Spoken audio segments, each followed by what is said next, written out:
say every, most all the business leaders in the world say we need better tools for remote teams. That is a call to action. You should be launching new products and new companies to solve that problem. Here's a second one, and I'm just going to do three in the interest of time.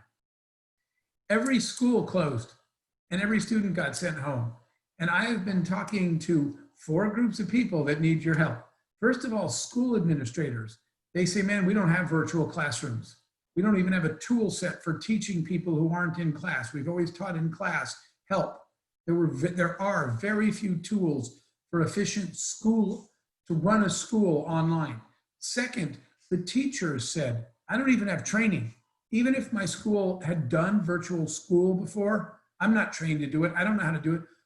Can't tell you how many teachers all over the world have said to me, how do I maintain my social relationship with my students online doing Zoom? What are things I can do to maintain that and to assess their progress? There's no tools for that. Very, very few. And then the parents said, I don't know how to do homeschooling. I'm the worst teacher in the world. So many parents, if any of you are parents, suddenly found yourself being the teacher. And parents are saying, I have no idea what I'm doing. Give me some tools. Then a lot of parents said, hey, this stuff's pretty good. Are there tools I could use to supplement my child's education? There's yet another market request.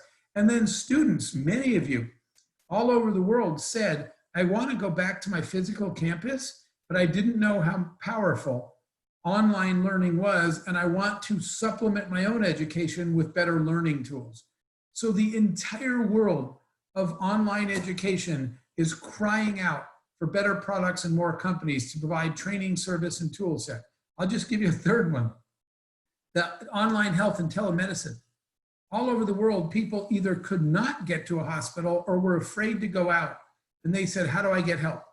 My own doctor recently said to me, he said, Jeff, at my age, I can't believe I'm saying this, but I just did my first Zoom patient exam ever of my life, and I have no idea what I'm doing. So the whole medical world said, how do we do online health? How do we do home diagnosis? How do we do electronic preventive care? So the whole world changed around us in 3 massive global industries that are dying for innovation and products. So a lot of people that I know, entrepreneurs, are saying, well, there's a crazy side to the world. It's a huge opportunity. And a lot of the people I know left the business idea they had.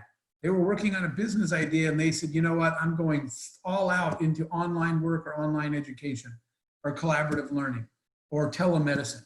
So Eric, the negative side, like I said, is obvious, but if you're an entrepreneur, this is a really exciting time to innovate. And I know people that are going to come out, the idea they were working on died at COVID, but the idea they pivoted to is going to be globally massive by the time they're done. So well said. Yeah, I love that, that disruption and chaos are an alarm clock for entrepreneurs. And so, what is that call that we're getting, in our own lives? What is the call that this time is giving us? And we've said it before, but I think this could be the most innovative and probably will be the most innovative times of our lives. So let's not waste it, right? And Jeff, just to get things started, I want to ask you one question. And then for everyone on the call, like I said, we're going to turn this over to your thoughts, what's on your mind, what questions you might have. So please either raise your hand using the Zoom function or type in your question into the chat box. And as soon as Jeff finishes this next question, I'll then start bringing your questions into the conversation and we'll go from there. So please either raise your hand or put your questions in the chat box. But Jeff, the question I wanted to ask you, in part because I was talking to one of our partners about this story that you shared at the Watson Summit in 2018. And we were just both like, that was one of the greatest stories we've ever heard. So Jeff, can you share with us about the story of the time when you bought a Ferrari and what happened after that? Oh, you mean the resonant frequency story? You got it. Exactly. Okay. Because there was a completely different story about why I bought it. We can hear that one too, but it was the resonant frequency one. All right, just to defend myself, because I'm not that guy. So you don't have to do that story, but I just have to explain that I'm not a car guy and I'm not really a materialistic guy.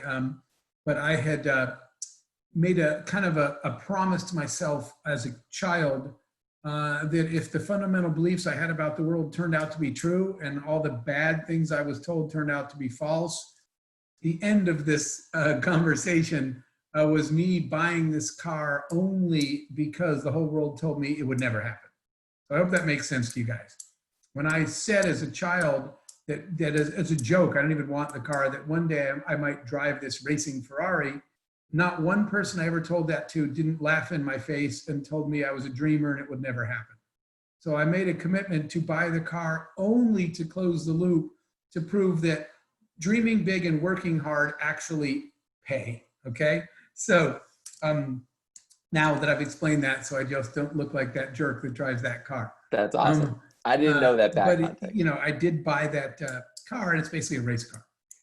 And I went out this day, and the reason that, Eric, why we're sharing this story is that the question we always get asked is sort of about balance and finding your place in the world. And when entrepreneurs, we have lots of up and downs, and we're trying to figure out where we fit and how all these pieces, why are we working so hard, and how do we deal with failure, and is it worth it? So I took the car out for a drive one day, and the car is a race car, so it's really, really loud. And in fact, it's kind of funny because one day a friend of mine wanted a ride and he got in my car and he said, "Man, your car is so loud." And I remember what I said without thinking. I said, "Yeah, it drowns out the sound of no." And I said that because all my life, everybody told me, no, you're not smart enough, you're not good enough, you'll never achieve your dreams. So I kind of thought about that. If I had believed all those people and let the world, if you let the world tell you what you're capable of, you'll quit way too soon. I didn't quit. Otherwise, I would have never been hearing the sound of that engine. So I'm out driving the car one day. It's really loud. It's 5 a.m. on a Sunday. And I realize there's no one awake. And I'm on a highway. So I decide the car has a little button to switch it into racing mode. To be legal, it's important in the US, you have to have street legal mode. So I flip it into racing mode and I accelerate. And the car is 60 miles an hour, 70 miles an hour, 80, 90, 100, super loud. It sounds like a rocket, right? And 110, 120 miles an hour. And I'm pushing it to see how fast I can go. At 130 miles an hour, the car went completely silent. And I kind of freaked out for a minute. I thought, wow, I've worked my whole life to get this car and I just broke it, okay? I don't know what's going on. But I kept accelerating, so it was completely silent, just humming quietly at 130. So I kept pushing. And that 140 miles an hour, 150, by the way, I quit at 170 miles an hour because I got really scared. That was fast. And so I let off the gas and I drove home. And when I got home, I was wondering what happened at 130 miles an hour, why the car went dead silent. So I called the Ferrari dealership. I called Ferrari. And I said, I was driving my car and it's really loud, but at 130 miles an hour, it went silent. And I said, I'm just trying to figure out why the car went completely silent at 130. And the guy said, oh, that's easy. He said, the car went silent because it hit its resonant frequency. And I said, okay, what's a resonant frequency? And he said, the car was designed to cruise at exactly 130 miles an hour. So the reason the car stopped making noise at 130 miles an hour, he said, because every gear, every piston, every single piece of that car was designed to be in that exact place doing that exact thing. The car was where it's supposed to be doing exactly what it was designed to do. We call that resonant frequency. And I hung up the phone and I thought to myself, wait, what's mine? What is my resonant frequency? And I want you guys to ask yourself the same question. Here's what you're looking for. Where are you supposed to be in the world and what are you supposed to be doing? And I realized then that if I was intentionally, this is what I want you to have intent, focused on finding my place in the world, finding the moment where I said, wow, this is exactly where I'm supposed to be in the world and this is exactly what I am supposed to be doing. Your resonant frequency and achieving that balance where everything in your life is working. So let me tell you, I'll just end the story with this. I went home and I drew something that I would challenge you to draw. Everybody talks about balance all the time in your life, between all the elements of your life. Well, first of all, balance is a myth, because balance implies that you got everything exactly right / perfect. And here's the thing. It's never going to be perfect, so stop trying. Stop pushing yourself to be perfect, because you're never going to. And accept the fact that being pretty good is good enough, okay? Focus on having a pretty good life. It's not going to be perfect. You're never going to make all the pieces work, and you don't have to. So take that pressure off of yourself. What you need to do instead is say, I'm going to do the best I can in every area of my life. And the way that you do that is to consciously focus on them. So here's what I did. I went and wrote down, and this is the question to ask yourself, what are the gears of your life, right? The engine of your life, what are the gears? So here's what I wrote on the board. I wrote down financial health is one of them. When you're struggling financially, you're not at resonant frequency. Spiritual health, mental health, physical health. When you're not physically healthy, you can't function, you don't feel well. Relationship health, family health. So I started writing all these down. These are the gears of my engine. And I want you to do the same thing. And I started looking at them. And what I do is I left that formula. That's it. I call it the quality of life equation. And these are the variables in it. And what you do is you look at them the same way a car, on the dashboard of your car, if you're low on oil, the oil light turns red. You say, oh, I got to put some oil in the car. If the tire pressure in your air is low, the tire gauge turns red. If they're all green, you're fine. If one of them is starting to have a problem, it turns yellow. Treat your life that way. So what I would do is every Friday, I would look at my list and I would say, I had an argument with my mother last week and I haven't apologized. So you know what's flashing red on my dashboard? My parents' relationship light. So I'm like, okay, for this week, I need to go talk to my mom and fix that. So on Saturday, I go spend the day with my mom and it's good. On Monday, that one's green. But you know what? My car broke over the weekend. So you know what's flashing red? My financial health light on my dashboard. So you know what I'm going to focus on next week? I got to make some money. And the week after that, I realized I haven't been a good friend to my friends, or I haven't visited my sister in a while. So guess what light is flashing red that week? So you're never going to get in perfect balance. But if you visually look at all the gears of the engine of your life and constantly say, who needs my attention now?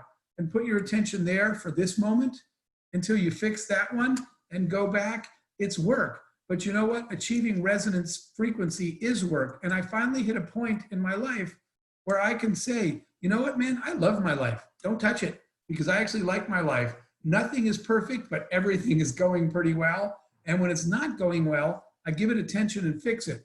So I hit a point where I look around and I say, right now in my life, I'm exactly where I'm supposed to be, doing exactly what I'm supposed to be doing, and I don't want to change anything in my life.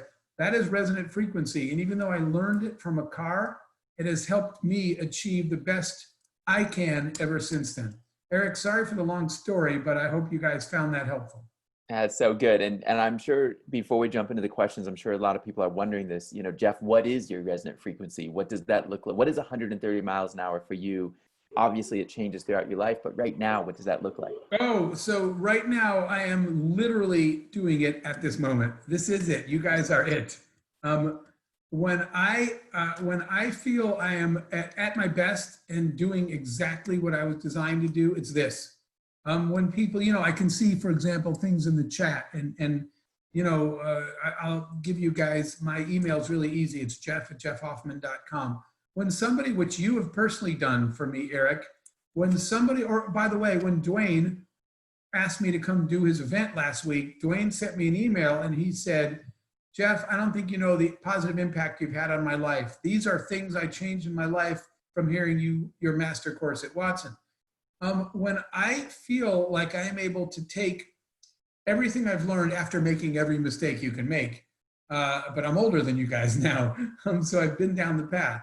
When I'm able to take the things that I've learned and share them, and people come back and say, that was useful information that positively impacted me, that's when I feel like I'm at my resonant frequency. I am doing what I'm supposed to be doing, where I'm supposed to be doing it, when I'm doing what I'm doing with you guys right now. So Eric, that's why I love doing this, because I feel like this is my mission.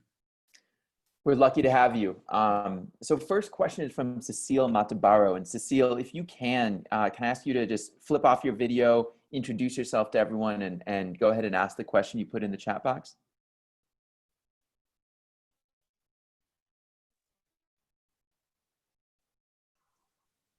Hi, everyone. Hi, Cecile. Can you see me? Cecile, Okay, where thank are you so much. I'm currently in South Africa, in Johannesburg. All right, hello to South Africa. Yes, thank you so much for sharing your experience. I think it was very insightful and very helpful, especially to a young person like myself. But the question that I had from the chat and from listening to you is that you spoke about how at the moment there's about 3 opportunities, but one that I really want to focus on is like online learning. And one thing that I've realized is that it comes with a lot of cost, especially from disadvantaged communities. And as entrepreneurs, how can we then use that disadvantage to try and solve that type of problem? Because you'll find that not everyone has access to the technology that is currently on the rise, and it's becoming extremely costly, especially in disadvantaged communities. How can an entrepreneur like myself try and use that to create something that is going to be impactful? Okay, so what is for your discussion, your definition of disadvantaged communities? My definition of a disadvantaged community would be a community, let's say, in a South African township. I'm not sure if you've been to South Africa before, but in a typical South African township where either a person stays in a shack and they normally go to school every single day. And now, given with the COVID-19 implications, maybe they only have one cell phone at home, but they don't have access to Wi-Fi or data, and they are unable to actually engage and make the best use of the technological experiences. Okay, so interestingly, last week I did a talk for the African Union on the new African Union. It's the ADP, it's the Africans with Disabilities Protocol. Now that's just one underserved community. It's for obviously disabled people physically and mentally, but we did a talk all across Africa because they have a different disadvantage. That's why I asked you that. But here's the thing. In those cases, you typically can't solve, so I'm gonna give you 2 sides of one coin. In that case, I was working with ministers of African nations and the African Union itself. These are all policymakers and leaders. They have honestly no clue what they're supposed to do. They sit in their big buildings. They have access to everything. They're ministers. They live really nice homes. They have no idea what an African village or a town looks like, or in any of your countries. At the other end are you guys as entrepreneurs, which have ideas, let's say the one you just said, how I could deliver education to the disadvantaged village so that they have a chance of improving their life. But the problem is they can't use my product because they have no access to, they have no digital technology. So this is where the opportunity comes for you guys to be the ones that build the bridge. And what I mean by that is at one end are villages and even entrepreneurs with ideas and no way to no technology to use them. At the other end are administrators who are sitting there cluelessly. And the administrators look at the education problem and they say, we don't know how to do it. They're thinking they're going to solve the education problem and they're wrong, they're not. So where you can turn your focus is to going back to the policy side and telling them, stop trying to fix the problem. I'm going to give you a real example in just a second. Stop trying to fix the problem. Let us do it. We don't need you, the government, to fix the problem. We, the entrepreneurs, will develop the products. However, what we need you to do is go out and create the infrastructure. Just go install Wi-Fi and deliver computers and we'll do the rest. The reason they don't do anything is because they don't know how to do it. They think we don't know how to do education, so they just sit there. I'm going to give you 2 real examples. We had this, I had a chance when after the civil war in Angola, when the new president took over in Angola a couple of years ago, I was invited down there. And I met with with the president and with the minister of the economy there. And we had this exact discussion. And one of the problems was a lot of products, you could create an e-commerce product, but they had no transportation infrastructure, so you couldn't deliver it anyway. And railroads all over the country that were just dead, and they were not sure how to fix them. And so no one was doing anything. So the conversation I had with their president and their minister is, here's what I want you to do. Let go, release control. They said, we control all the railroads. No one's allowed to touch them. I said, here, therein lies the problem. Let go. And they're like, what do you mean? We've never done that in our country's history. I said, what I want you to do is make an announcement that the railroads are now the property of the people. We want to hear your ideas. I said, all we want you to do is fund it.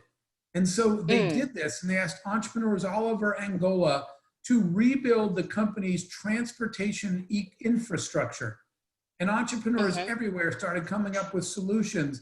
And if you go down there today, you will be blown away at the change that's going on in the transportation infrastructure to deliver products to Angolan citizens when the government got out of the way. They're part of it. They're funding it, approving it, but they're not building it anymore. So that, I think, is your opportunity, is to draw the vision and present it to policymakers.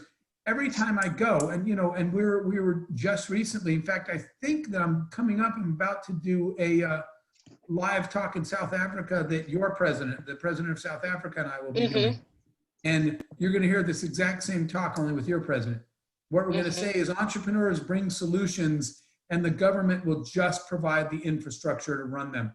That's where we got to get every disadvantaged country and community to. And I think it's doable, but you have to be the bridge. You have to draw the vision, and you've got to present that to them, because they just sit there otherwise, I'm afraid. Yes. Thank you so much. I think I've learned a lot. Yes, definitely I will. Thank you so much, sir. Hey, if we do the event that's coming up with your president, I'm going to take he and I are going to take some live questions. So Eric, make sure she and I are connected, because we'll randomly choose her from the live broadcast to ask that question with their president on there. No problem. Ask that question to your president, Cecile? Yes, I'm ready. I would definitely do it, sir. Well, I'll put you both in touch afterwards so we can make that connection. No problem. Thank you so much. That's, when you're talking with Jeff Hoffman, you never know what's going to happen. So, to think that the question you asked him could now be asked to the president of your country is just mind blowing. And definitely. Jeff, so appreciate your generosity as always. All right, Francis Maduakor, can you also flip off your video and go ahead and ask Jeff the question?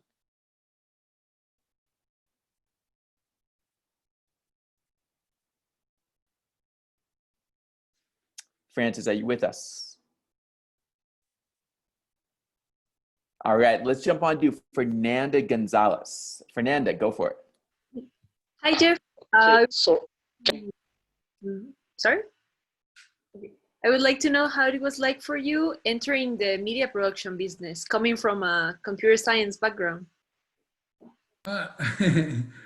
Sure. Fernanda, where are you? Where are you? I mean, are you in Guatemala? Yes, in Guatemala. Okay.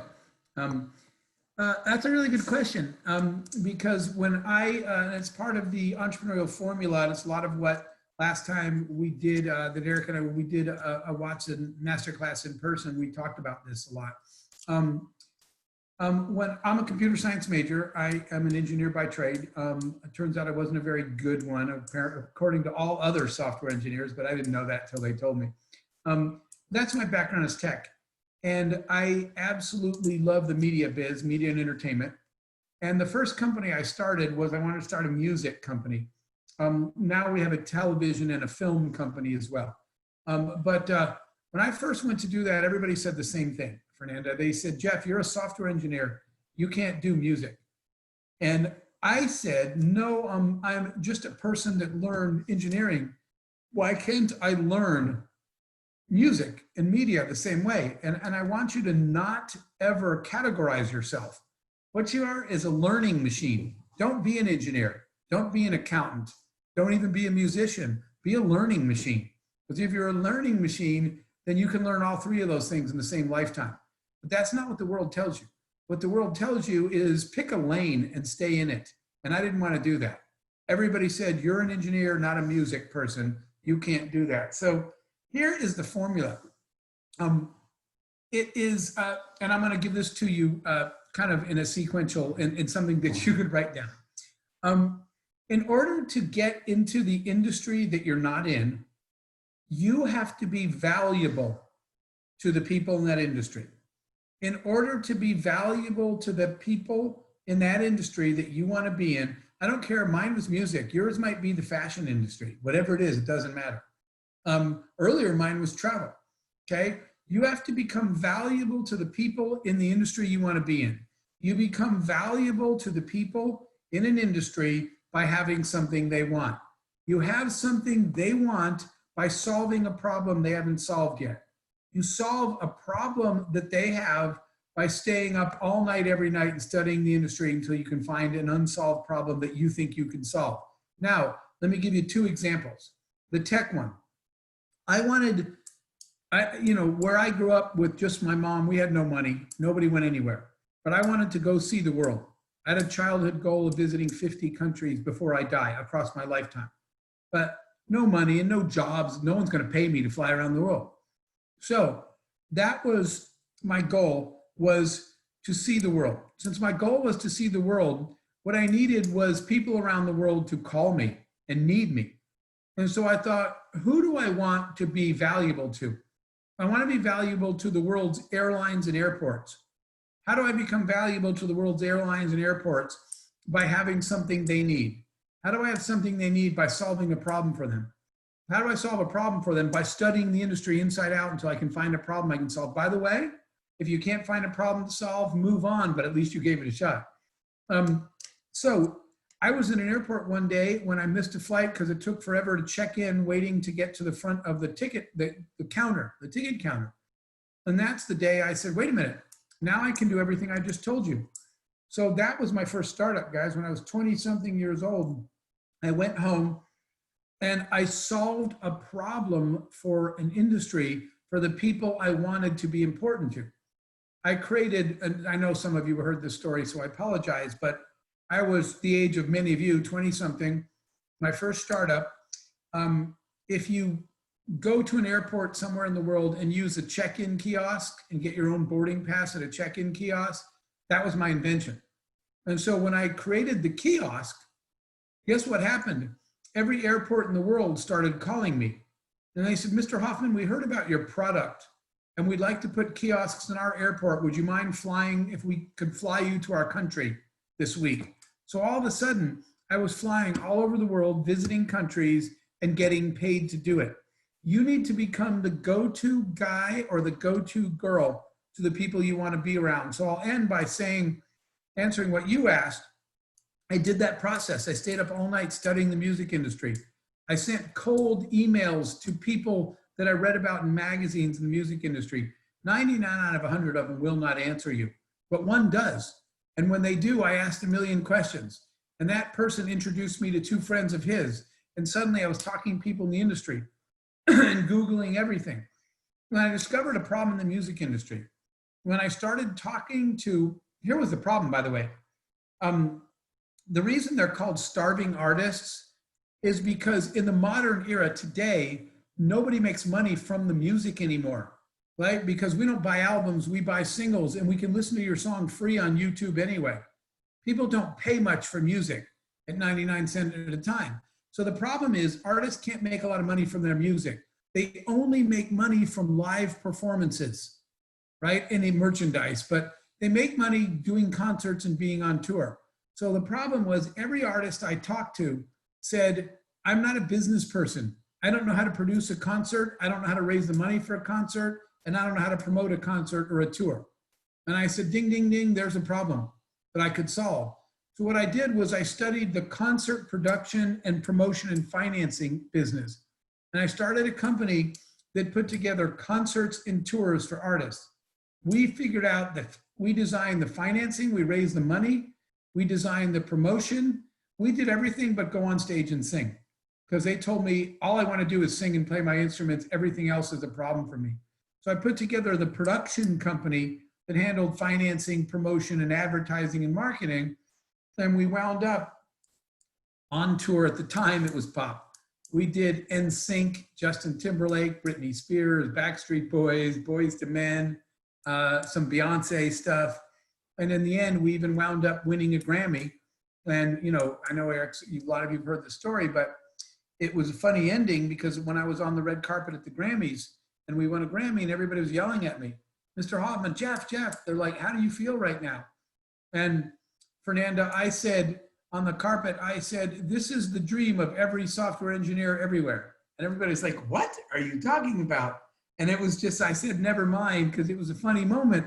I was remembering that everyone in the world said, you can't be in music, you're a software engineer. And yet I was standing there holding a Grammy. The answer is become the go-to guy or girl to the people you want to be around by solving a problem that they have so that everybody calls you. The relationship that I have with Pitbull came, you know, the rapper, obviously all of you in the Latin American world know Pitbull for sure. And that is the same story that, you know, one day in LA, Christina Aguilera called me and said, can you come over to my house for dinner?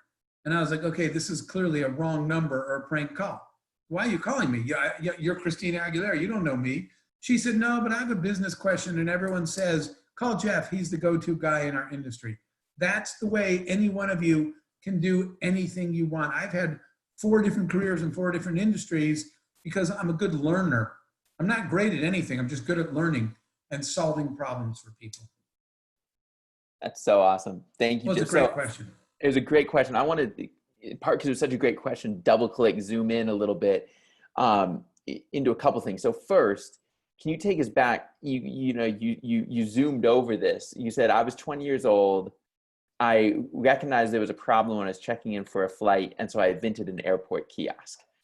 Like, that's pretty darn impressive. And if you could just tell us a little bit more about that story, because a lot of the folks on the call today are in a similar situation. We may maybe see a problem in our lives, but we don't know how to take an idea and then turn it into a reality, into a company, into a product. So kind of what did you do? What did it look like to actually stay up all night and solve that problem, so to speak? So first of all, that's exactly why people should go to Watson, because that's how you learn the process of taking an idea and turning it into something. That's, Eric, why I support you guys, because I love that you're teaching that. But here is the most important thing. A lot of you don't start doing something because you don't know how to do it. You sit there and think, I don't really know what I'm doing. So you never start. But the truth is you have 0 chance. Well, you miss 100% of the shots you don't take, guys. So Eric, I had no idea what I was doing. I don't know how to build a kiosk. I don't know how airports work. I knew what the problem that needed to be solved, and I had a conceptual idea of what the solution was. It was a self-check-in kiosk, but I didn't know how to build it. So I'm going to tell you 2 things. And by the way, I failed many times along the way. I can tell you one day, sitting in the office, and all of a sudden, my little group of employees were all running out of the door into the parking lot. I said, hey, wait, what's going on? Why is everybody running? And they said, it caught on fire. The kiosk is burning. I said, are you guys just going to leave me here to burn? They said, no, we're trying to find a fire extinguisher. But I said, it's on fire. And they said, yeah, we designed everything wrong. It doesn't work and it's in flames. So you have those days where your idea literally bursts into flames. Nobody gets it right. So here are the 2 important things. 1, it's okay that you have no idea what you are doing at the beginning, at the start. Neither did anyone else when they built their thing, okay? So just jump in and start. That's okay. But the second thing you have to realize is, let's say it's a tech idea and you're not a tech person, okay? The important lesson to learn is you cannot build a successful company by yourself anyway. You can only start it. No one has ever achieved success on their own. So that being said, the fact that you don't know how to do all the parts is fine. Stop freaking out over the stuff you don't know and start building your network, right? You know, all of you, Eric was talking about the total number of Watson alum. One of the cool things about the Watson alumni is they never lose connection with each other. When I talk to them, they're all still not only business colleagues, but friends. That's important. Build your network and you don't wait to build your network. You build it every day. By the way, one of the things I do that used to annoy my friends is I talk to strangers everywhere I go. Wherever I am, I just start talking to people. And my friends used to say, do you know that guy? And I was like, well, I will in a minute if you stop interrupting. I talk to people everywhere all the time. And I do that because your strength is 100% limited by the strength of your network, right? Whenever I started a company, I didn't have any of the answers, but I knew people that did. I don't know how to build hardware, but I know some hardware people. I don't know how to do finance, but I know some finance people. I don't know how to do operations, but I know a girl that knows operations. So the fact that I did not know how to build a kiosk company did not scare me. The fact that I didn't know any of those things, what I knew was I'll get this thing started. And then as soon as I do, I'll bring in one person and then I'll spend my time. You don't need to spend all your time running the business. You need to spend a chunk of your time finding people smarter than you to build it for you. I didn't get successful until it occurred to me that the key to success is to surround yourself with people smarter than you and then just get out of their way. Take care of them, right? When my tech guys said, Jeff, everyone here is a way better software developer than you. Will you please stop touching the software? I was like, fine, I won't write another line of code. You guys do it. And I said, what do you want me to do? And they said, go build a marketing program because when the product's done, someone needs to sell it. So that's the answer. I did not know what I was doing, but I did know that I could find people who did starting from day one. It takes a while to get a team around you, but you should be starting literally on day one to make a list of the people that you need around you.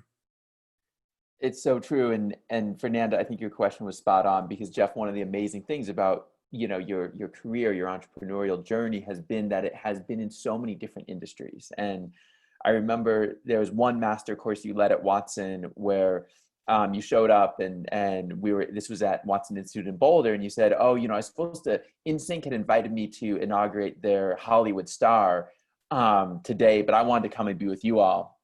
I was like, Jeff, like, thank you. Like, you turned down NSYNC to be with us. Like, that means so much. And, you know, to go from whether it's the airport kiosk into the music industry, into Priceline.com, Booking.com, I mean, so amazing. So I wanted to actually ask you to share specifically about some of the work you're doing with Pitbull and kind of tell us about that. What led, you know, after Christina Aguilera gave you that call, what led to your relationship and partnership with Pitbull? Where does it come now? And what are you all focused on at this point?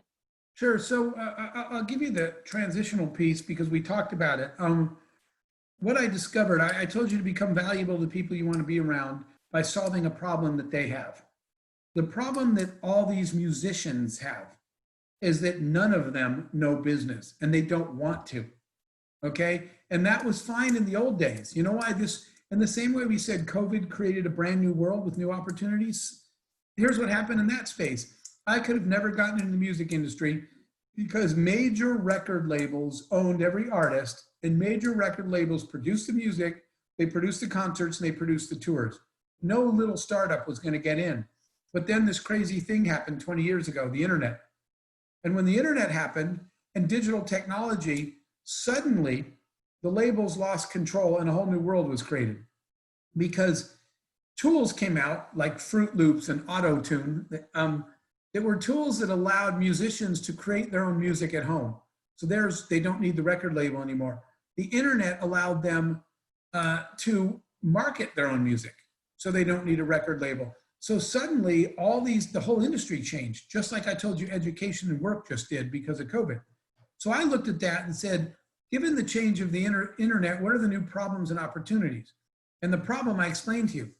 When I went to all these, started talking to musicians, they said, well, the opportunity is that I don't need the record label anymore. The problem is I don't know how to run a business. I just want to sing, okay? I don't know how to do all this business stuff. Somebody do it for me.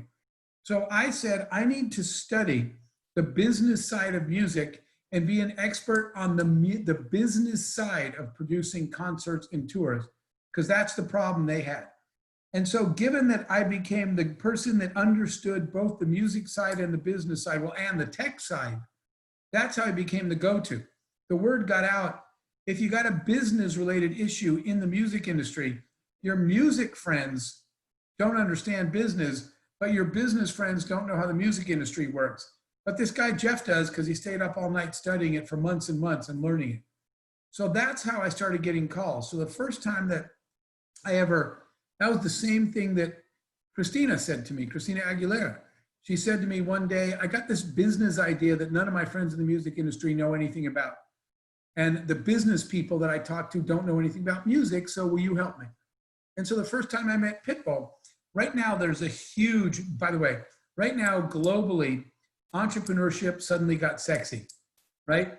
Back in the day, for many of us, especially my age, if I told people I was an entrepreneur, you know what people said? They would wink and say, ah, you're a hustler. And I'd be like, wait a minute, you're making it sound bad. I hustle, but I'm not a hustler. This is legit. I'm not doing something illegal. And they're like, well, you said you were an entrepreneur. I said, I'm not running black market or drugs. And I'd say, I'm an entrepreneur. And they'd say, oh, you got fired? And I'd say, no, this is my job. You lost your job? And I would say, no, I'm an entrepreneur. And they say, on purpose? And they say, what, you can't get a job? I said, this is my job. I don't want a job. That's what I lived through. People thought entrepreneurs were people that just couldn't get a job. Now, it's so cool that everybody wants to be an entrepreneur, right? Christina has invested in a number of companies. This is a Colombian actress, Sofia Vergara. If any of you have ever watched Modern Family, Sofia called me one day and said, I want to back startups, especially Latino and South American, but all my friends are actors. Will you teach me entrepreneurship? And now we have her invested in 3 companies. So that's how I wound up meeting Pitbull, because he said, I want to learn the business side of the entertainment biz. Teach me entrepreneurship. At the very beginning, he and I crossed paths over a joint investment in a music app, right, that bridged music and technology.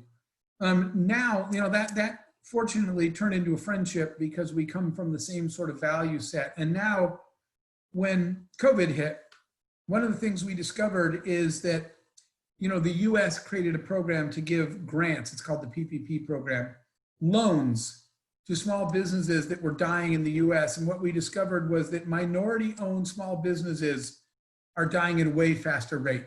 Latino-owned businesses are getting hit the hardest in the US.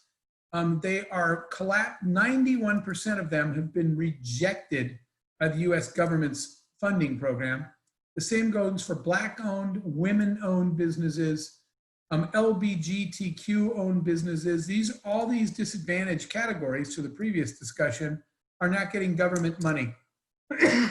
So we decided to create our own grant program where we give away $10,000 cash grants to struggling entrepreneurs.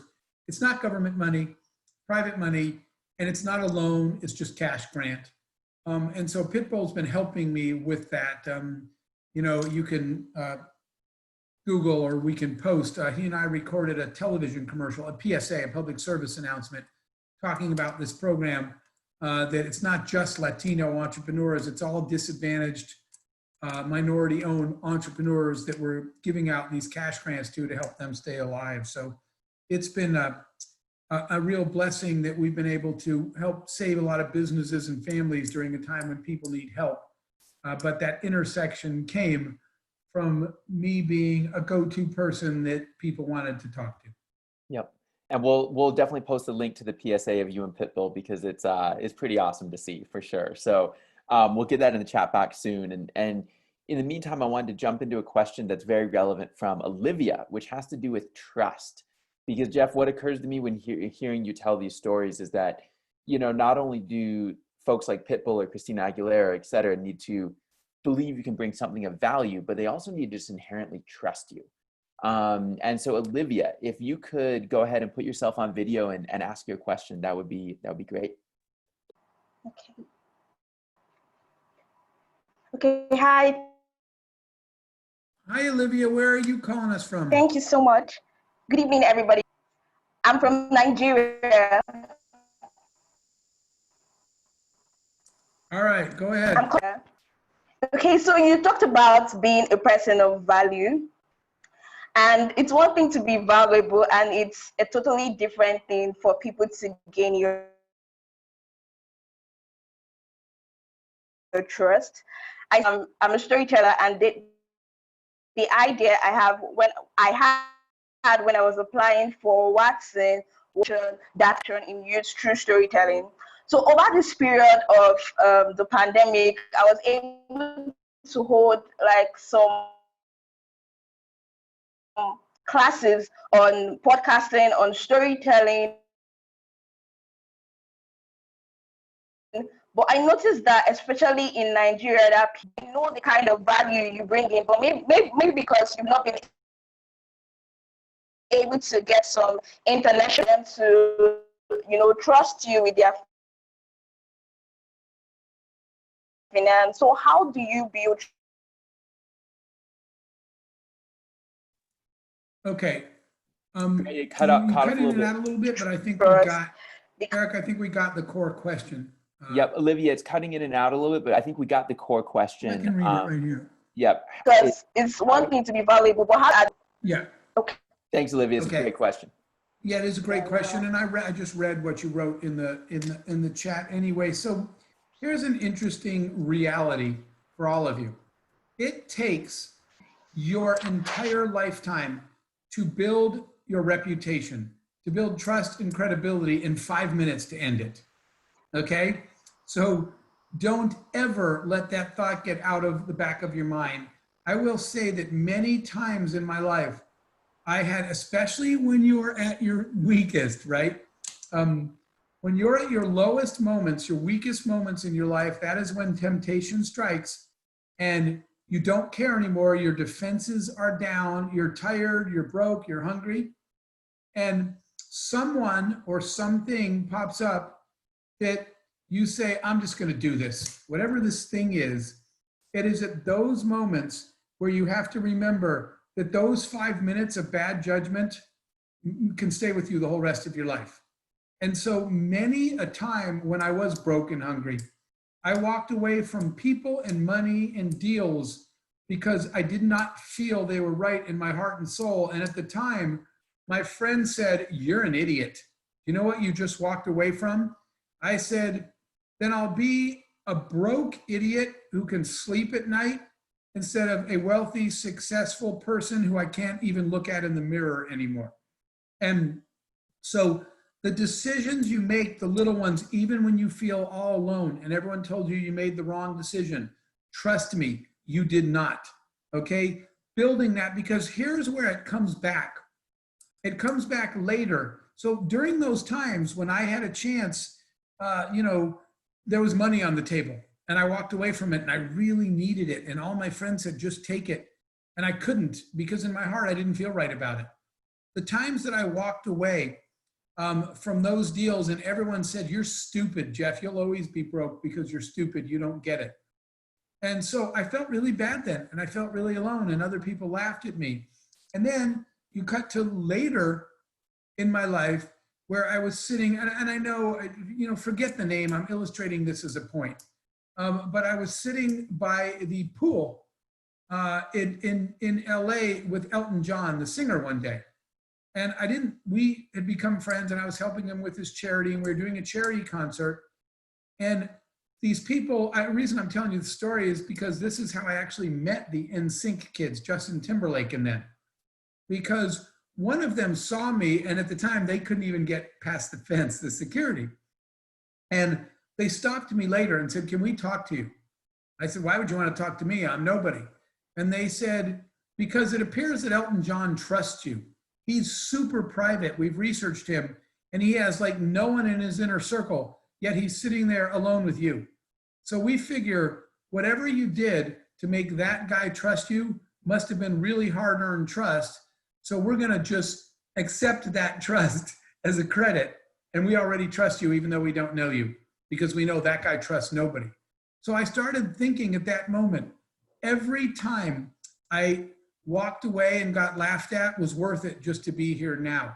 Trust is something that you can only earn, and it is not your words, it is your actions.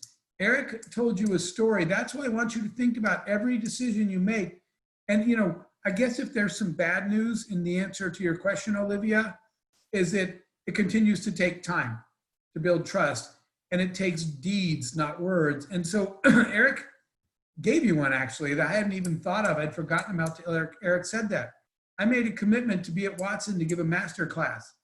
And that's when the band that Justin Timberlake and the boys in NSYNC found out they were getting a star on the Walk of Fame in Hollywood. And they said, do you want to come with us to Hollywood while we get our star on Hollywood on TV and everything? And I said, I'd love to, but I made a commitment. I told the Watson scholars I'd be at Watson that day. So we went to Watson and we didn't go to Hollywood. And I don't think about things like that because I made a hard decision to try to run my life. Of course I make mistakes, the best that I can. But the fact that Eric remembers that years later reminds me of the fact that the wrong decision works way faster. Eric would have said, don't call Jeff again because last time we had everything set up and he didn't show up. He canceled because he got a better offer. That's not how you build your life. So trust comes from what you actually do, not what you say. And it takes time to build, but I just want you to remember, even when you feel alone, always take the high road and make the same decision. And it comes back to you 100 times over. When you become the person that people trust, they start to say, well, I don't know, that person trusts you, so I automatically trust you. It really does build. It just takes a lot of work to earn. That was a great question, Olivia. And it's such an important question. And Jeff, I think I've been fortunate to witness this through and through in all of your relationships, the stories you've shared with me of the entrepreneurs you've worked with in every corner of the globe.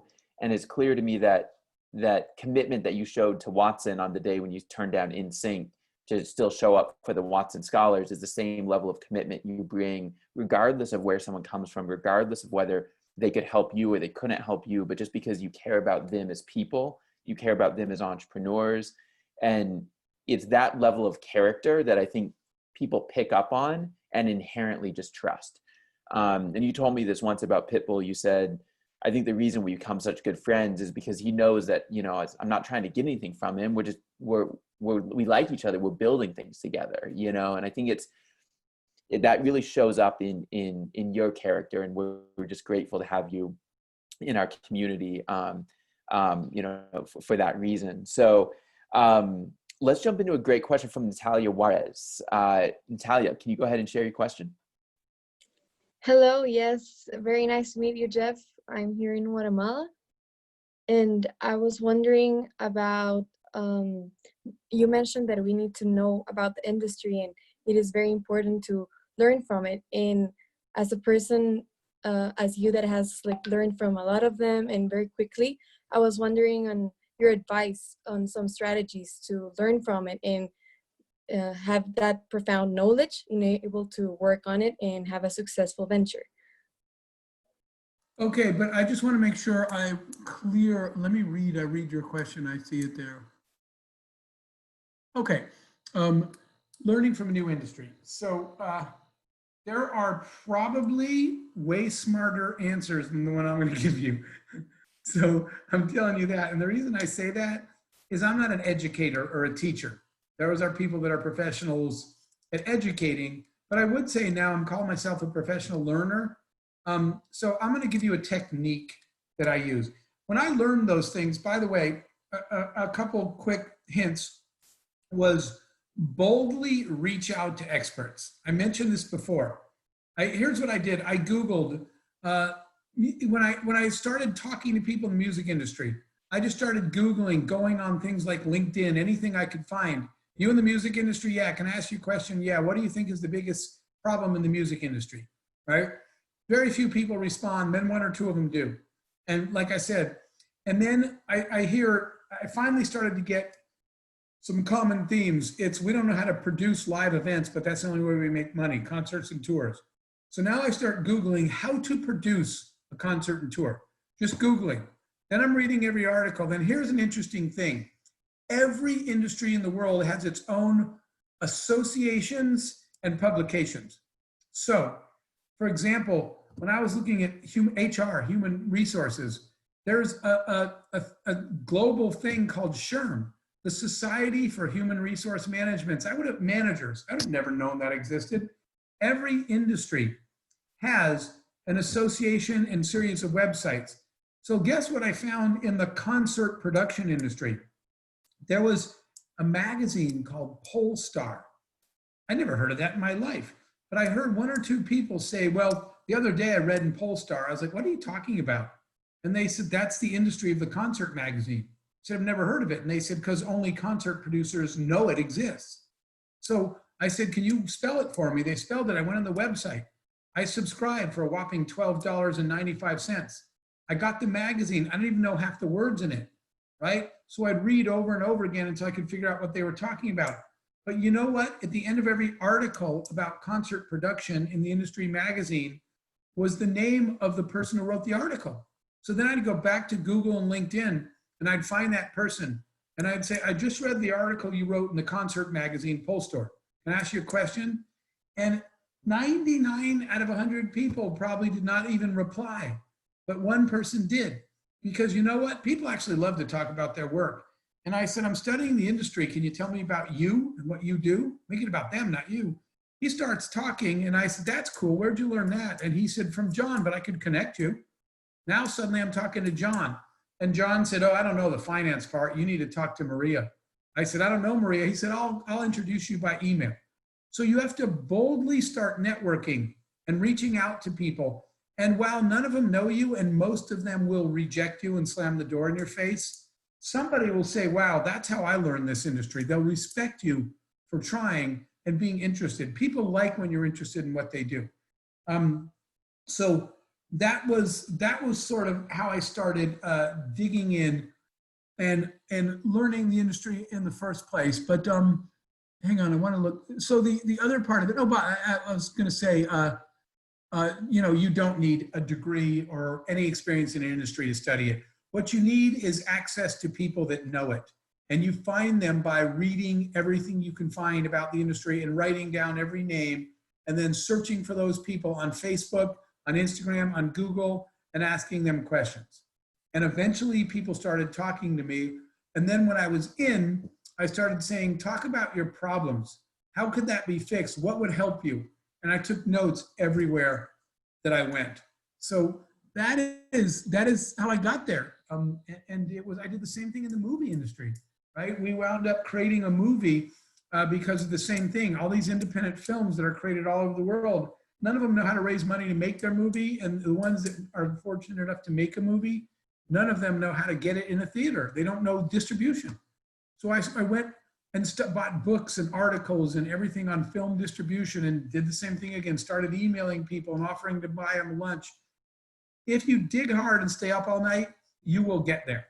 In the end, you're gonna have to solve a problem for somebody. You're gonna have to fix something that hasn't been fixed. By the way, one last thing. Here's what I do, is when I ask people in any industry, what are the problems your industry has? Then what I want you to do is go to the whiteboard and write them all down. So this is what I wrote. What does it take to solve the problem of producing a concert? And I wrote down, somebody has to sing, right? What does it take? Somebody has to write music. Somebody has to play instruments. Somebody has to dance, right? I'm writing down everything it takes to solve this problem. Let's create a concert. And what I'm doing is I'm crossing off all the ones I can't do. I can't write music. I can't sing. You do not want to see me dance. That would be horrifying. I'm crossing everything off. But I'm writing down on that list, somebody has to put together a business proposal for the concert to get investment money. I said, wait, I do that every day with all my startups. I circled that one. And then later, somebody has to define a target audience, create marketing materials, and market this concert to the right people so they'll buy a ticket. I said, wait, isn't that the same marketing and sales I did with the kiosks, only they were airports and airlines? Of course it is. So I circled that one. So when I created a company, I focused on how do I do the things that I circled. If you can't circle anything in the industry, move on. You're not going to be valuable in that industry. But if you can, then you got a starting point. So then I started putting those pieces together. Did that help? Yeah, that's great. Thank you very much, Jeff. It's nothing that I did that any of you can't do. It's the simple formula, but it's a lot of hard work. I stayed up a lot of nights and I took a lot of people saying, please stop emailing me. And no, I won't take your call. But I just kept trying until I got in. And then eventually when someone finds out you have something, they take your call and you say, hey, I got a proposal for a live event. They say, let me see it. And then they say, wow, this is really good. I need to introduce you to so-and-so. And suddenly the word starts to spread. And then, like we said, you build trust by actually delivering what you said. They want to see your actions, not your words. Thank you for that question.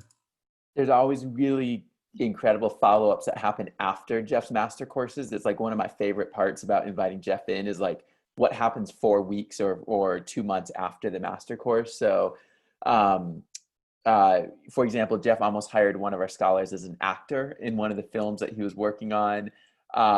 Jeff, I know Dwayne reached out to me as he was asking you to speak at Islandpreneur and said, do you think Jeff would do it? And how should I frame the email? I said, Dwayne, go for it. You know, if anyone's going to be able to make this ask, it's you. And then, you know, Jeff, to know that you went in and did deliver the keynote for Dwayne to the entrepreneurs from across the islands was amazing.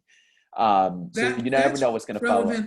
That's relevant to Natalia's question, which is that, you know, again, you miss 100% of the shots you don't take. So don't assume somebody won't answer you because they're some high-level executive. Just ask.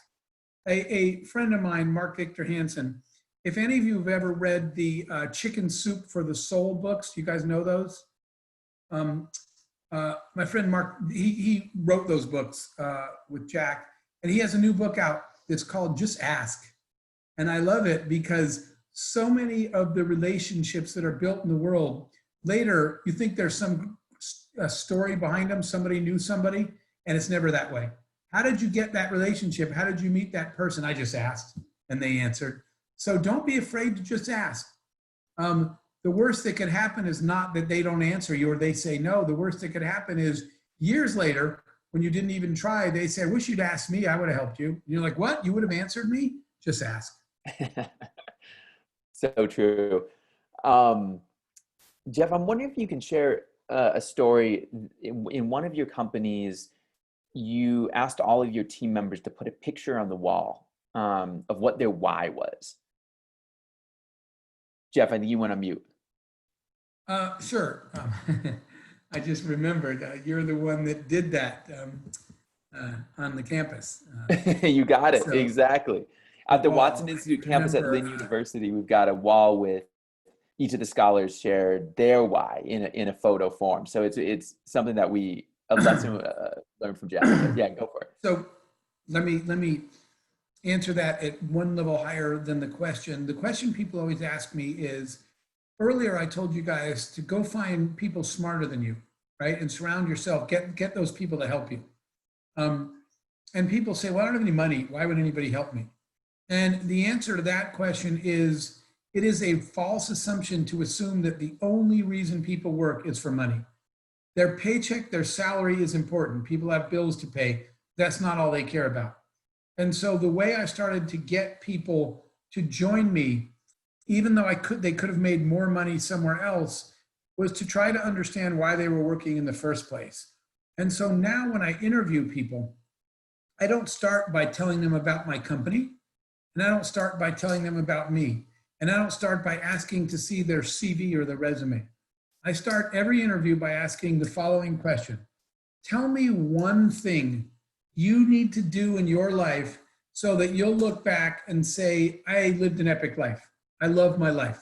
I got my your resonant frequency, whatever it is. And so I start by asking that question because it tells me a lot about you as a human being. And the first time I ever did that, he was an engineer and his name was Chris. And I said, Chris, before we start, I need to ask you a question. And he said, what? And I said, can you just tell me one thing you need to accomplish with your life and your career so that one day when you look back, you'll say, wow, that was a good life, right? I used my time on this earth well. And I have to be honest with you guys, I thought Chris was going to say to me, he's an engineer. He was going to say, Jeff, if this is some kind of Zen meditation, California spiritual crap, I'm not going to work here. I thought he was going to make fun of me. And he didn't at all. In fact, he answered really fast. I said, tell me one thing you got to do with your life to call your life a success. He said, oh, Jeff, that's easy. He said, I have to buy my mom a house in Florida, fully paid, where she can live the rest of her life without having to pay anything, just in a safe, warm house in the sun. I said, whoa, what's the story? Why did you say that? And Chris said, I grew up with just my mom, no father, and my sister. And we were so poor that we lived in a trailer. They lived in a mobile home park, which we have in the US. But he said, we were the poor people in the poor people's neighborhood. We were so poor that everyone else had a mobile home and we only had a trailer. A mobile home has rooms and doors. A trailer is just one room, right? Your kitchen, your bathroom, and your bed are all the same room. He said, that's how poor we were. And we lived in winter. They lived in Pennsylvania. And the trailer was so old that it rusted and had holes in it. In winter, the snow came through the holes. And they were so poor, they only had one blanket. And the snow would come in and he would have to take the blanket off of his mom and his sister and put it over the wall to cover the holes so the snow wouldn't get on them. And I said, how did you survive that childhood? He said, Jeff, I just laid there in the cold all night, looking at my mom shaking. And I said to myself, one day I will be successful enough in my life to buy my mother a house, a real house in Florida, and pay for all of it so she can live the rest of her life in that home as a thank you for the sacrifice my mother made to be my mother. And I said, Chris, you're hired. And Chris said, Jeff, you didn't interview me. I said, yes, I did. We're done here. You can start tomorrow. And so I went back to the office and I went home and I printed a picture of a house in Florida. I still have the picture. And I went back to the office and I put it on the wall next to where Chris was working. And people said to me, Jeff, what is that? And I said, it's the reason Chris comes to work every day of his life. What's yours? And so I wound up going around asking everybody that works for me and with me. I said, everybody go home and print a picture of the real reason you work.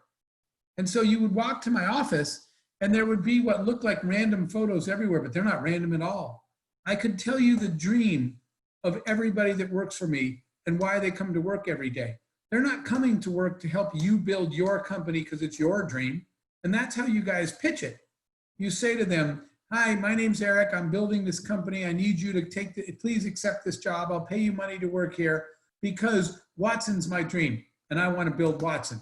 And, and Jorge, you got to come on board and help me. But the truth is, when that's how all of us do it, that's the way it's always been done. But the truth is, Jorge's not thinking, boy, I want to make sure Eric's life is happy. Jorge's thinking, man, I got my own goals. I got my own mother, my own family. I want my life to be happy. So the magic is to ask people, Jorge, what are you trying to do with your life? And then that's why those pictures are on the wall. So one of the days, just quickly, everybody was leaving the building at the end of the day and I was still working. And I said, see you tomorrow. And they said, you're not going home. I said, I'm working on something. And they said, what are you working on? I said, I'm working on the hallway for Chris's mother's house, figuratively. And everybody just started nodding. And they said, we get it. Because the more successful this company is, the more of those pictures on the wall I can make come true. If we make this company work, Chris will be successful enough to buy his mom that house. So that's why when they said, what are you working on? I said, the hallway of Chris's mother's house. And they got it. So I always made a point, and I still do, of we would put these pictures on the wall, and that's what Eric and the Watson team did on the campus. There's a wall of pictures of why people do what they do. And that is how I was able to get more people to come work for me, because they understood, when you want to know what I come to work for, I come to work to make sure that Chris gets to buy his mom a house, and that whatever Jorge's dream is, that we build an organization that enables him to live his future too. That's my job, is to make sure all of you get your dreams. And, I didn't really know that until looking back. I sold one of my companies and I found out after I sold it that in all the years from the day I started the company to the day I sold it, nobody that worked for me ever quit. And I was blown away when my head of HR came and said, Jeff, this is amazing. She said, I just found out in all those years, no one that worked here that worked for you that whole time has ever quit. And I was like, that's the most important thing I've ever done. And I don't know why. I don't even know how. So I called people and said, why don't you guys quit? And they're like, do you want us to quit? I said, no, I just don't understand why some of these people have worked for me for 4 companies. I said, why do you never leave? And they pointed at the pictures on the wall. And they said, because we've never worked for a company that was trying to help us make our lives good, not just us as employees, make sure that Eric's dream of Watson comes through. They felt like everybody's dream is on the wall and we're all here together. And when Chris bought his mom the house, he said the most amazing thing to me. I thought Chris was going to give me a hug and say thank you and bye. I got mine. I'm done. My goal is to get my mom a house. I'm done. Chris looked at his watch and he said, we should go back to the office. I said, do you want to go back to the office? He said, yeah, I want to go back to the wall and see who's next. And I was so proud of that moment. He's like, let's keep working until every picture on that wall is taken down. That is why my companies were successful, because I was lucky enough to have people like that working for me. I didn't make the success, they did. And if you have people like that that are that dedicated to each other, there's no telling, where this is going to go. And Eric, you've heard me compliment the Watson team many, many times. You guys continue to grow and achieve success because you have an amazing team of people around you. Absolutely. And Jeff, I remember once when you told the story, you shared that you actually went down and saw the house for the first time with his mother. And that's the kind of commitment that you have to your team, was to not just let their dreams come true, but actually go there and be there with them to see it happen. Krishna, we got a question from you. A great question. Do you want to share it? Hi. Hi, Jeff. Hi. Nice to meet you. I want to know what do you think? Tell us where you are today. Are you down in Guatemala too? Yeah, I'm from Guatemala, in Watson University, Guatemala. I want to know what you think about the networking. I know that is something very important for all entrepreneurs, and I would like to know, how do you manage your relationships? What could you advise us to university students about this topic? About networking? Yeah, networking. Yeah, there is. As many times as people tell you network, they still haven't told you enough. Okay? But here is why, and I mentioned it earlier. You don't build your network when you need it. You build it way before that. When I started the kiosk company, I had no idea how to do hardware engineering, but I already knew people, right? And then the first time somebody said, Jeff, you're an engineer and we're starting a company and no one here knows finance. I said, yeah, I know, but I know a guy that does. You don't wait to build your network, but here is how you build your network. Here's how you don't do it. You don't build your network by talking about yourself. You build your network by learning about others and asking them questions. So one of the things, and Eric, Jennifer's here with me today and says hello, and Jennifer always makes a comment about the fact that that I always do this. I always ask people, when I meet, I say, tell me your story. So Krishna, what you want to do is, when you meet somebody, the first thing that you should say is, tell me about you, tell me your story. What is your background? What are your skills and talents? What is your dream? What is your definition of success? I immediately start asking people all these questions about them and their story, but I take notes. I go back and I always have this, I still do. I have this file of all these people I've met all over the world, and next to them are my notes. And that's the reason why when someone says, man, we need somebody that knows the Chinese market, I'm just like, oh, Ling Ling. That's actually a real person that I call when I need advice on China. Oh, Ling Ling. Where'd you meet Ling Ling? I met her 2 years ago, but I made notes. I know her whole story. I know what she does. I know what she's focused on, what she cares about. You network everywhere. And a couple other things. Not only do you network by asking people to tell you their story, don't talk about you until and unless they ask.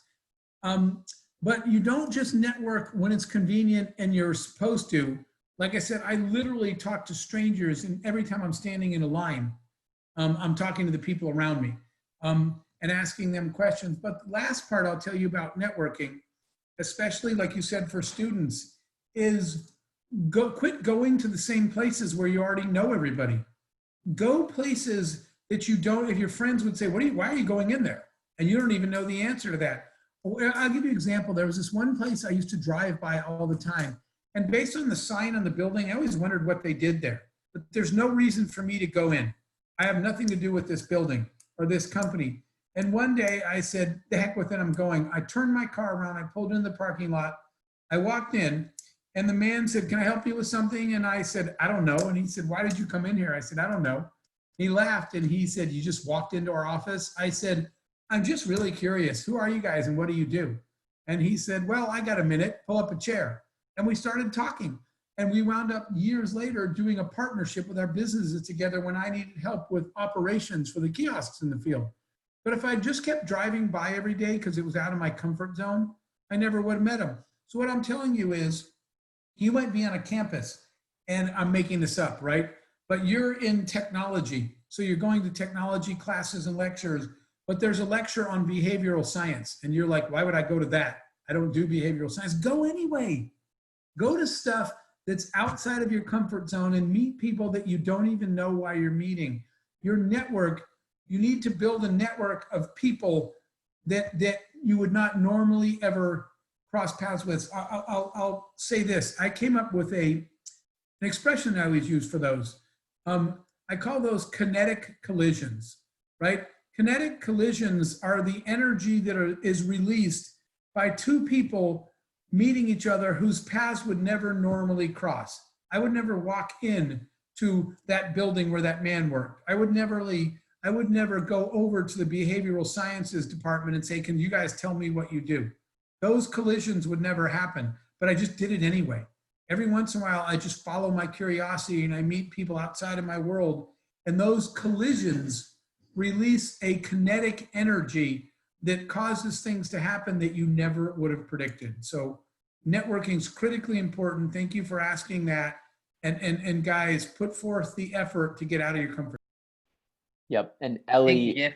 Amazing answer. Thank you.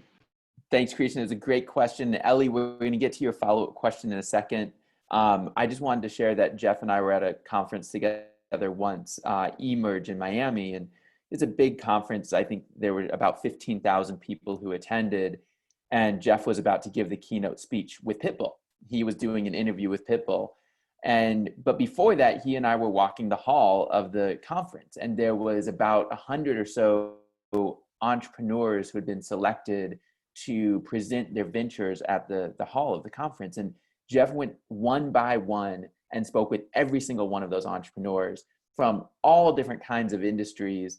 And I was there, so I kind of heard the questions that he was asking. And it wasn't, honestly about just networking or building a Rolodex or anything like that. It was honestly about curiosity. I could tell, Jeff was trying to both learn about their industry, about what they were doing, and then also encourage them along the way. And that always stands out to me because you didn't have to do that, Jeff. I mean, you're the big keynote speaker of the conference, but here you were one by one speaking with each of those entrepreneurs. Thank you. That's just, yeah, actually it was funnier because while we were walking around, somebody said, you look like the guy that was on stage with Pitbull, the keynote speaker. I said, I am. And he said, what are you doing here? I said, talking to you. And he said, why? I said, do you want to talk or not talk? Right? But it was funny because the guy's like, why would you talk to me? And I was like, I only have a few minutes and we're wasting it on this conversation. But his expectation for some reason was that I wouldn't have walked over there and talked to him. And that's a guy that I've had 3 subsequent conversations with when he's needed advice. It's you take every moment to absorb. You just never know, right? You are correct. I walked out of all those people out of curiosity because who knows what I might learn listening to them. You never know who you're going to learn something from at any moment in life. Exactly. All right, Ellie, I know you had a follow-up question on Krishna's question. Can you go for it?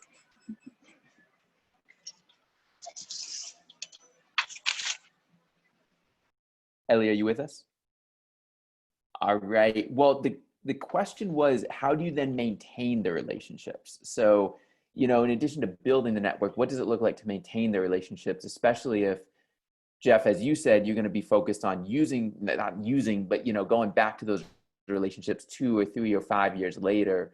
What does it look like to maintain strong relationships? Okay. Really, really important question, especially because I left it out.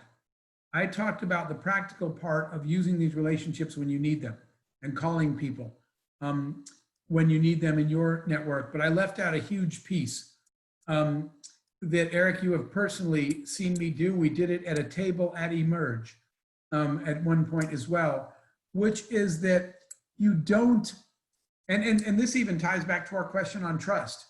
If the only time you talk to your relationships is when you need something, that does not build trust. They're like, in fact, I get that a lot. People don't call like you do, Eric, and say, hey, just wanted to see how you were doing. People just call me when they want something. I get that most of the time. There are times that I just know. They're not going to say, hey, Jeff, how are you? I was just saying hi. So most of the time, people reach out when they need something, but relationships take nurturing. You need to keep watering and feeding them. So one of the important practices for you to adopt is reaching out to your networking relationships on purpose when you need nothing, okay? And don't say, I didn't need anything, I just called to say hi. But while I have you on the phone, right, no one buys it. Really reach out to people for no reason. So Eric, what I was referring to is a lot of times when I'm in town, and I did this at Emerge, I just invite a whole bunch of people. You know, I don't have time to meet with everyone separately, but if I'm having lunch, I'll just ask a whole bunch of people to all sit at one table together. I think we did that night at dinner with the Knight Foundation. We had like 5 different groups of people all at one table. So a lot of times when I'm in town, I just call a bunch of people and say, hey, I'm going to lunch here. Who wants to come? And they're like, what's the agenda? I said, there's no agenda. I'm just in town. I thought we'd grab lunch and say hello. And then I bring them all together, which creates more kinetic collisions because they've never met each other. I can't tell you, I have times I've had 12 people at lunch and not one of them knew each other. The only common element was I just called everybody and said, come to lunch with me. So your relationships require nurturing, and the trust is built when they start to realize Jeff actually cares, because he calls me when he doesn't want anything. We sat through the whole lunch. He didn't ask me for anything. We just had a really fun lunch, and he said, look forward to seeing you next time. So you got to nurture your relationships. You got to care. By the way, it's a funny story one day, Eric, because one time a CEO said to me, he said, Jeff, how do I get my relationships, my employees, the people in my life to think that I care? I said, you want to get your friends to think that you care? And he said, yeah. And I said, okay, here's a crazy radical idea. How about actually caring about them? And you know what he said? He said, no, I don't have time for that. I just want them to think that I care. I said, I'm sorry, I can't help you any further with that. As silly as it sounds, actually care, but show people you care. So every once in a while, I do another little practice. I try to do this weekly. Every once in a while, once a week, I go on my phone and I pick 3 random people that I don't need them for anything. I haven't had to talk to them in a while. And I send them a text. And the text says, hey, we haven't spoken in a while, just saying, hey. And they're like, why did you reach out to me? I said, I just told you, I was just saying, hey, you don't need anything? No, I just want to see how you're doing. So start practices like that.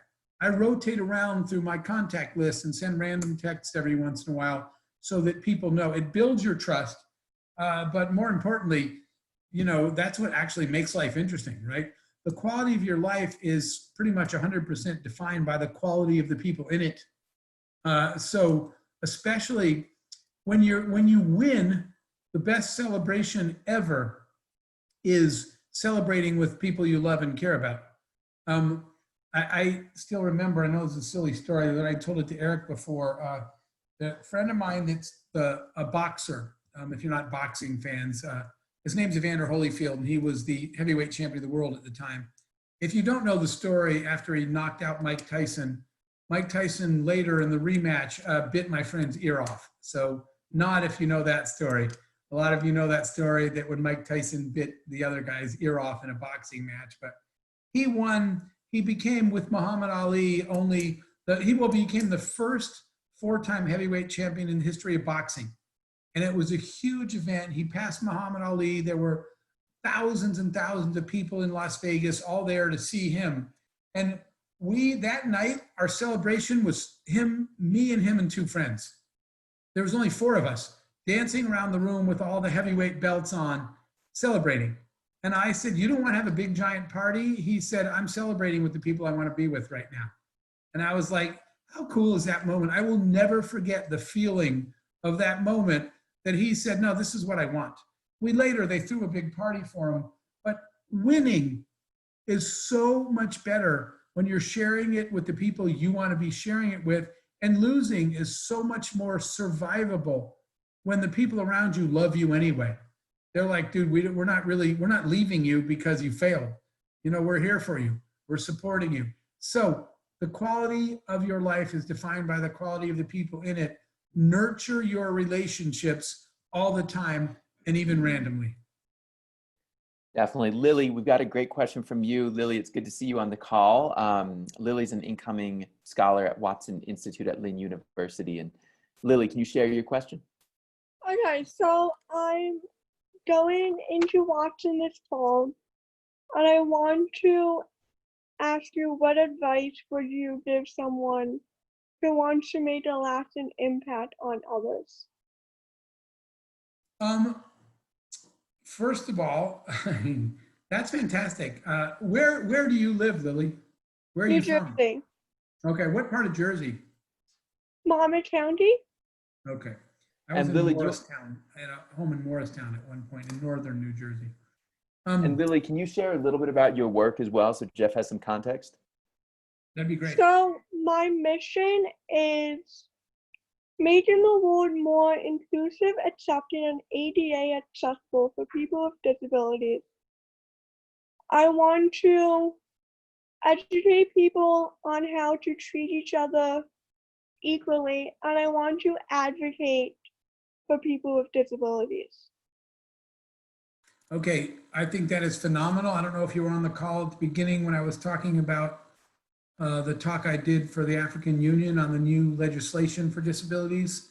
We had disabled people in every African country on our call the other day talking about exactly this topic there.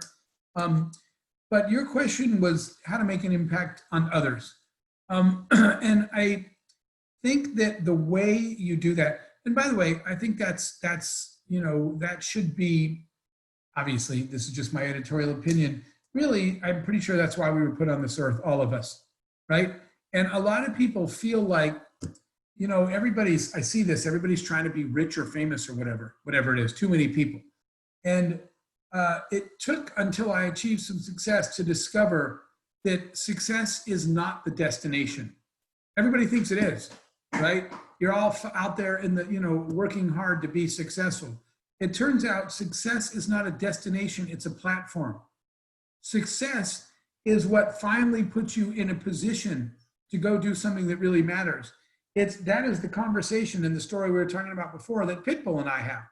Pitbull now has 50 million Facebook followers alone, okay? He has 30 million more on Instagram, all right? So now he's successful. He has over 100 million followers.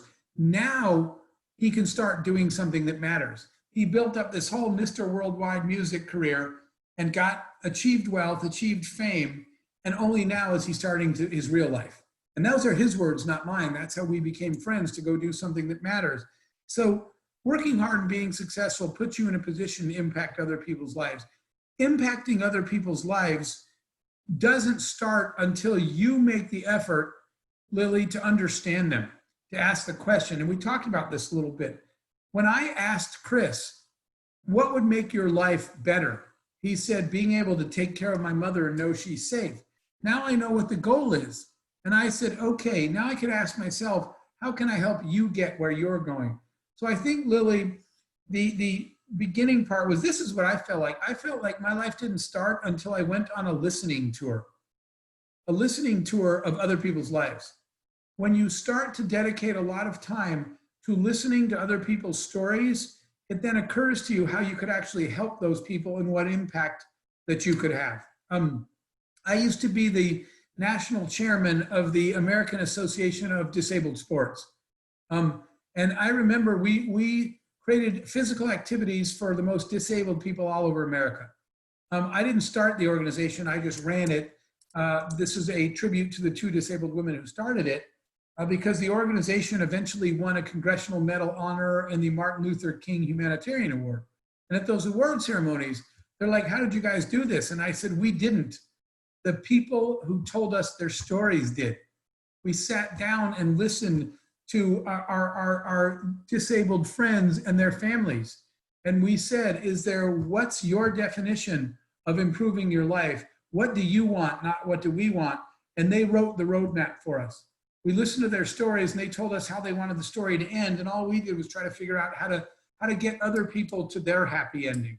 So that is my advice to you, is a listening tour, is to exercise your empathy muscle, which I'm sure, Lily, I don't know you, I'm sure you already do this, but that's the path. The path is to realize it's not about you, and it never was. It's always been about them. It's always been about people, and listening to those people and understanding what photograph is on their wall and what their vision is. I'll end by telling you a real example of that. I was talking to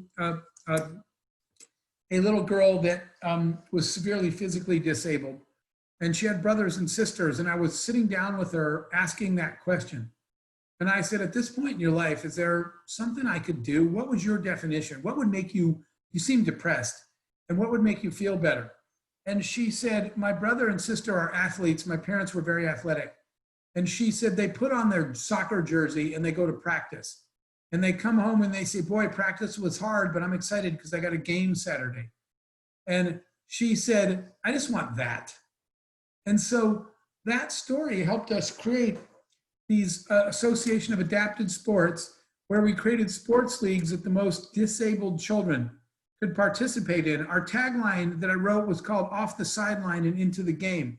And I remember a day that all we did was we got jerseys. And for any one of you who's ever played sports, the day you get your jersey and you put it on, your parents have to tell you, you can't sleep in it, take it off. Because you're on a team, you're part of something. You're number 12 in the bright purple. And wearing a jersey makes you feel like somebody. And this little girl said to me, I'll never wear a jersey because I'll never play sports, because I'll never be on a team because I'm disabled.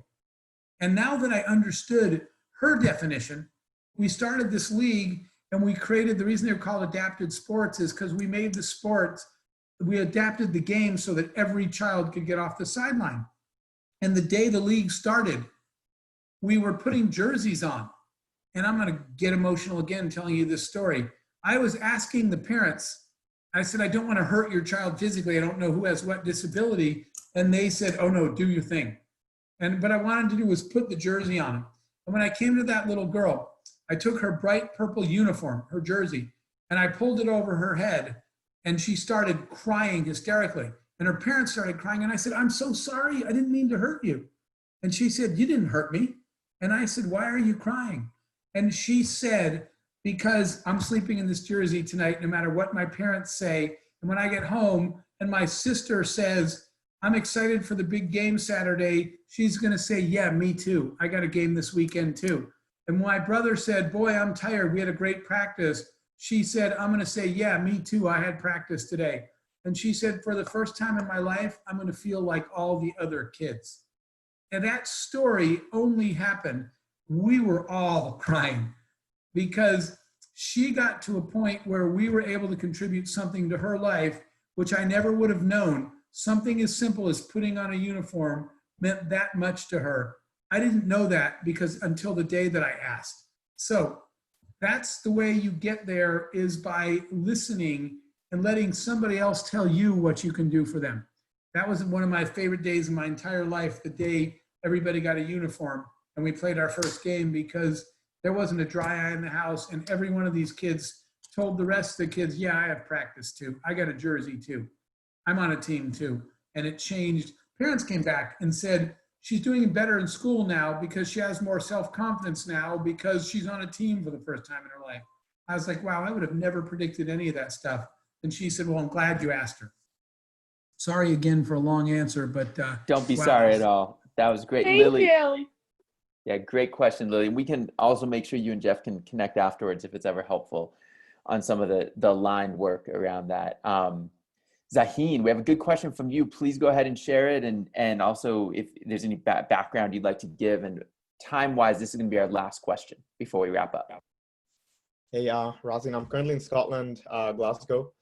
So like my question was like, my mom often tells me like all the time, whenever I do end up making some breakthroughs, that like, Razin, nothing feels like success. So you need to continue the process of staying consistent. But I wonder that like in some areas of the pursuit that I undertake, I often undergo stagnation, and then I'm kind of like wondering like how do you overcome that? Is there like a way you create a post-mortem of your successes so that you can constantly build on top of the things that you have developed or whatever you've done in the areas of pursuit, so that we can all like, you know, build on that mental model framework? So wait, did you say post-mortem? Post-mortem of your successes, yeah. Yeah, so I'm glad you used that word, because I don't do a post-mortem of my successes. I do a post-mortem of my failures. And I try to understand, why didn't that work? What did I do wrong? How can I get better? What can I learn? And if I didn't like it, why didn't I like it? So here is an important piece of advice that parents don't usually give, okay? You said sometimes you feel stagnant in something. As soon as you start to feel that feeling, listen to it. And if you're not waking up every day, or most days, no one does every day. If you're not waking up most days excited about what you're doing and feeling like you're learning and growing, it's probably time to do something else. And the first time I ever did that, everybody said, don't be a quitter. That's the word they use. You're a quitter. I said, I don't want to do this anymore. You're a quitter. You know what's worse than, quote, quitting? It's doing something for 6 years and realizing you should have stopped 5 years ago, okay? So don't let the world talk you into doing something that you're not feeling because you're afraid to be a quitter. Be a quitter, all right? Be the person that didn't waste their life. When people say to me, geez, Jeff, it looks like you've done a lot of things in your life, I say, you know why? Because I fail fast. When I start to feel stagnant and I'm not growing, I do the postmortem right then. What's going wrong? What is it? Is it that I'm not growing? Is it that I'm not really passionate about this? Is it that I'm passionate, but I don't believe it's going to work? There's something that I need to learn from this, from the negative side of it. And I'm just really honest with myself. When I do that postmortem, I say, what's wrong here? Because I should be excited. You know, I had somebody say to me one time, said, I get the Sunday night blues. And I said, what do you mean the Sunday night blues? And he said, because the weekend's over and I got to go back to work Monday. And I was like, you got to go back to work. I get to go back to work, right? When people say, thank God it's Friday because of the weekend, I say, can't wait till Monday. I love my weekend, but I can't wait till Monday because I'm doing something I like to do. And so when you're not feeling that, that's the thing I dissect. Why am I not excited anymore? And I listen to it. Even when my parents yelled at me when I quit my job, right? I quit my engineering job to start, I didn't know I was going to start it, but then I started that kiosk company. When I quit my engineering job, everybody called me a quitter. Everybody told me, well, I didn't love my job, but I did it for 17 years. Everybody yelled at me. But I said, I did my postmortem and I realized I can't do this. It's not working for me. For my own personal reasons, I dissected it. And I said, when I look inside, it's never going to get good. This isn't for me. So I quit. And then I went like this because everybody yelled at me and everybody was mad and I'm an idiot. My parents called me an idiot and I was wrong. And then I got this kiosk idea because I was free from negativity and my mind was open again.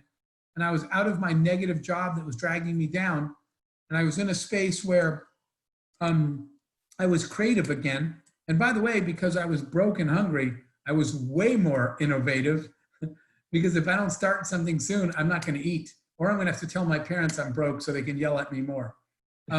So I started that new company. I got into it. And, you know, later, no one remembers, by the way. Everyone's like, wow, I knew you could do it. I was like, really? Because every one of you in this room called me an idiot. Now you knew I could do it.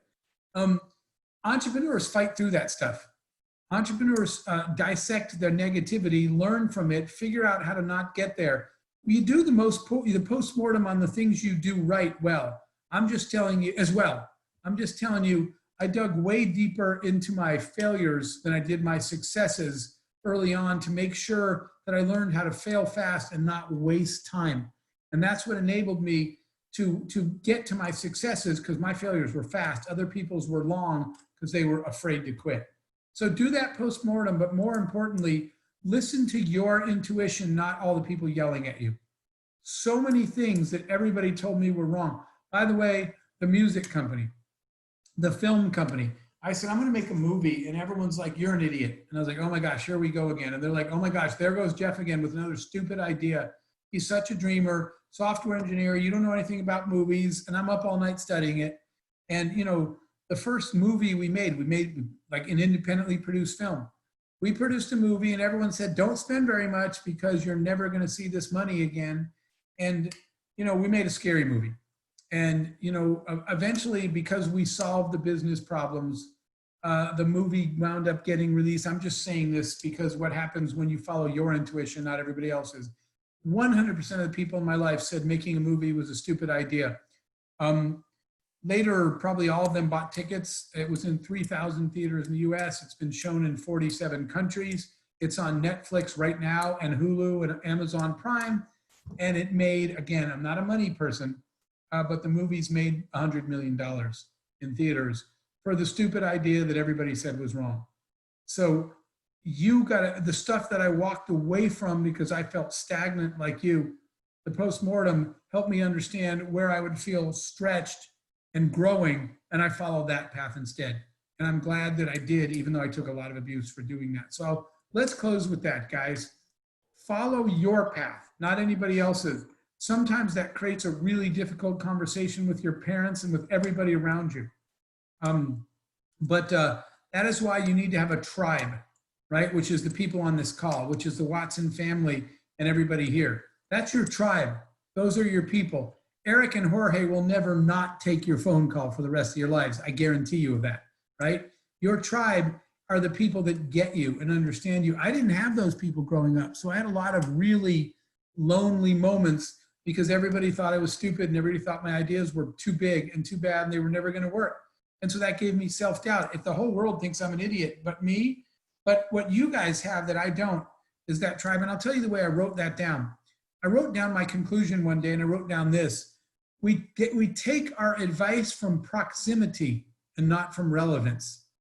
Okay, we take our advice from proximity, not relevance. You know why? It's the people you see every day that are telling you you're a dreamer and your ideas are bad and you don't know what you're doing and you're a quitter. Those people only get access to you because of proximity, not relevance. One day when my mom was telling me how stupid my internet idea was, I remember thinking, I said to her, I said, Mom, you're giving me this advice because I forget, you built how many internet companies? My mom said, I never built an internet company. I said, exactly. So why are you telling me about whether my internet idea is good? You've never even built a company. And that was the day I realized I'm listening to proximity when I need is relevance. Relevance is entrepreneurs have built companies. If it was that my mom thought, you know, our big internet company, our biggest one ever, you guys know it as booking.com in most of the world. It's a Priceline in the US, it's Agoda in Asia. It's a company that does business now in 190 countries. And everybody around me thought it was a stupid idea when we started it. Everybody said, you're doing what? That doesn't even make sense. I wouldn't do that. So if I'd listened to proximity, I don't know if we ever would have done this booking.com thing. But I listened to relevance, people whose opinion actually was relevant to what I was doing. And people said, yeah, you should do that. So let's close with that. You guys are all part of this family. And it is an invaluable network to have. Eric, absolutely. Everybody, guys, thank you for spending this time. Jeff, thank you so much. You know, what occurs to me is that we're ending where we started, which is Jeff, you know, started with a story about resonant frequency of that car and what is our own resonant frequency and finding it. and then sticking to it, and know that it's not going to be the same at one point in our life as another. And so always going back to it and trying to find it and trying to be really rigorous about getting and staying at our resonant frequency. And Jeff, now to finish, your master course, which has been inspiring and incredible and very, I've learned a ton with this same concept of, don't listen to advice just because it's close to you, listen to advice because it's relevant, so that you can find and follow your true resonant frequency. Could not be a more relevant message during this time. And I know we can all take a lot back from it. So Jeff, it means the world to me, to all of us, to have you with us for this virtual fireside chat. Thank you so much. You're always beyond generous with your time and your advice. And thank you to everyone who's joining from all across the world for the work that you're doing in your own communities, in your own countries, for the vision that you have for your lives and your career.